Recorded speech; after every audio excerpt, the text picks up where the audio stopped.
Scams all over the place, all over the place. And it's not getting the attention it deserves. I see them on my phone. It's the DMV, it's IRS, it's the Easy Pass. They got money waiting for you. And the scams targeting seniors have become so sophisticated, especially with AI, and they are so effective. Nina Mortellito, 86-year-old New York City resident. So you know, you live in New York City, you're 86 years old, you know, you're pretty wise and street savvy, but this is a new world. She got scammed out of nearly her entire life savings, 500 grand. Why? Some pop-up window on her computer that warned her that her bank accounts had been hacked, okay? Just like Dusty's mom. She had to get her money out right away and give it to people who would hold it for her, right? And what did the bank do? We're gonna get into that. I wanna bring in Nina and her lawyer, Robert Georges. I also want to bring in NewsNation Law and Justice contributor Jennifer Coffindaffer, who handled financial crimes for the FBI and is always my backstop on this stuff. Coffindaffer, thank you for being here. Nina, thank you for joining us. I'm sorry that it's under these circumstances, but I appreciate you wanting to get the word out. I'm glad to do it. Yeah, thanks for having us, Chris. Counsel, what happened? Chris, it's a tragic story that's too common, and we thank your show for covering it. Nina, like so many people, was at home and her computer, an ad came on that said she needed to take her money out. They built a rapport with her. They went from the computer to the telephone. They knew details about her, and they built this relationship, and then they said, you need to take money and start giving it to us.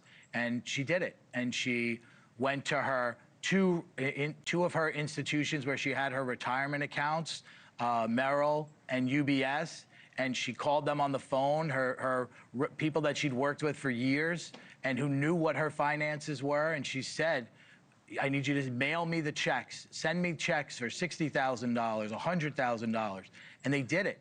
And then she took the checks and deposited them in her TD Bank, 2 blocks away from where she lives, in her neighborhood, right next to her apartment.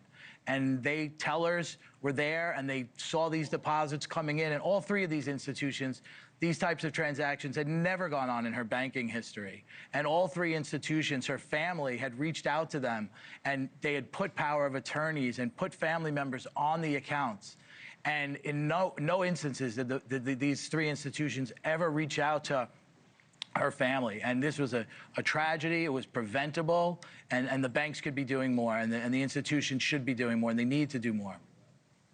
Nina, yes. What did it mean to you that the banks seemed okay with what was happening? And is it true, as counsel says, nobody ever asked you anything?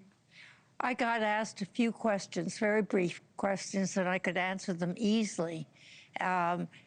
I felt I got lucky because I got off the hook for having to answer more than I was willing to give.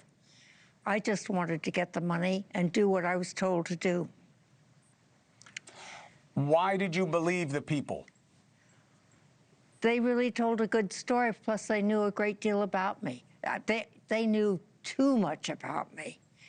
And one of the things was that they placed some of the problems up where my mother lived. She had lived up in Maine for 20 years, and that so startled me, because I don't know where they got the information from.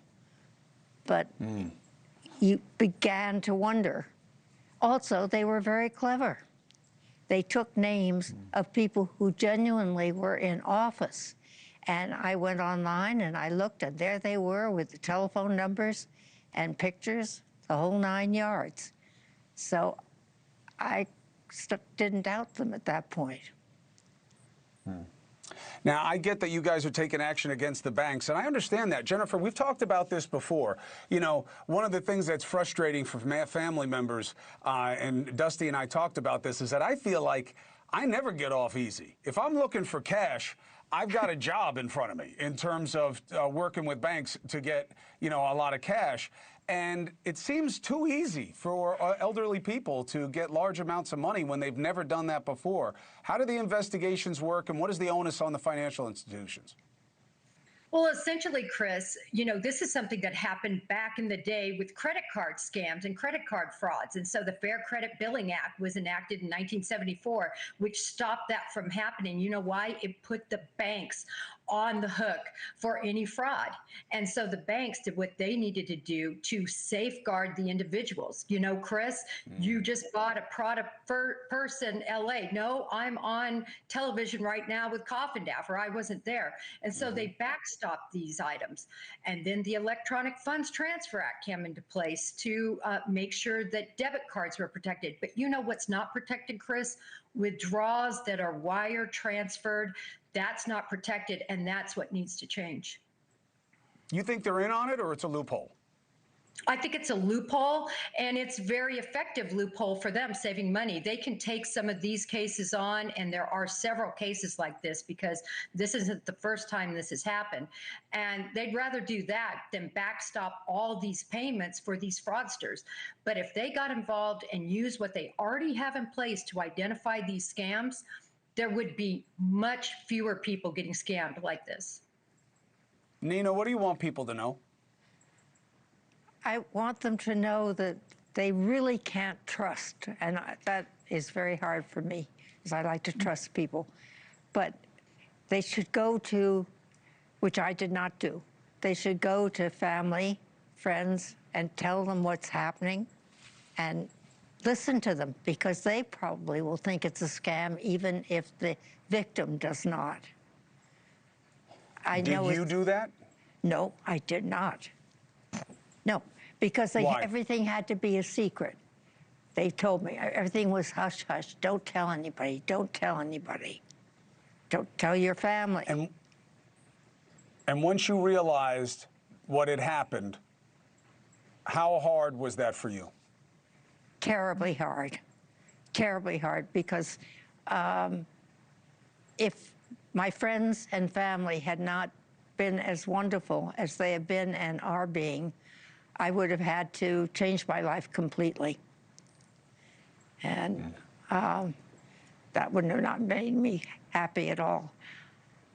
I've been very lucky. I feel very sorry for people who don't have the support that I have. And Chris, we are so proud of Nina and her family. And we are so proud of them, and for them coming forward and trying to affect change and to make these banks do more, because obviously there's second guessing for family members, but the reality is the banks are in the best position.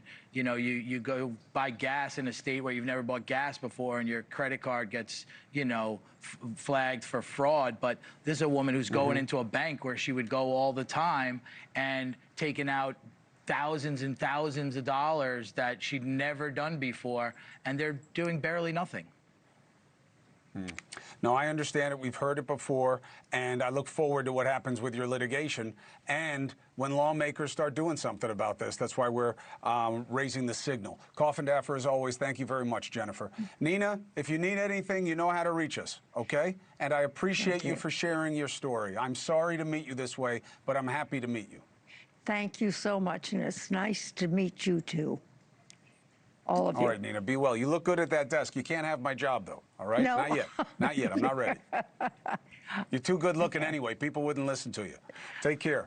Thank you for watching. Subscribe below and download our NewsNation app right now on your phone, and you will get fact-based, unbiased news for all Americans.